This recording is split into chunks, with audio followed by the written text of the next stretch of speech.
This is a product review for the BEAUTURAL fabric shaver. This is a really handy tool to have on hand anytime you get bobbles on your pants or on your shirts or even on furniture. There are 2 power settings. You can see here on the back, the switch can go to a 1 or a 2.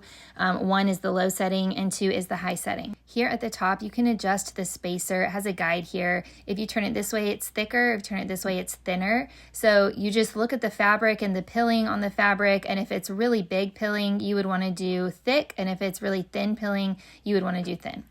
Here I want to give you an example. I've got this black pair of pants right here that has a lot of bobbles and pilling all over it, as you can see here.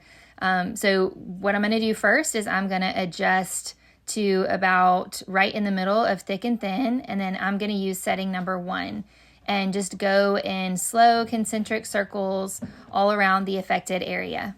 And this does run on battery power. It requires 2 AA batteries in order to operate. And here you can see the final result. These are way smoother. You can see that a lot of those bobbles have now been completely shaved off, and these pants have been restored to their former glory. It's important to dump out the fluff collector when it gets about 3/4 full, and you do that by just popping it off and turn it upside down over a trash can and then pop it right back on. I have absolutely loved having this product, and if you're in the market for a fabric shaver, I highly recommend this one.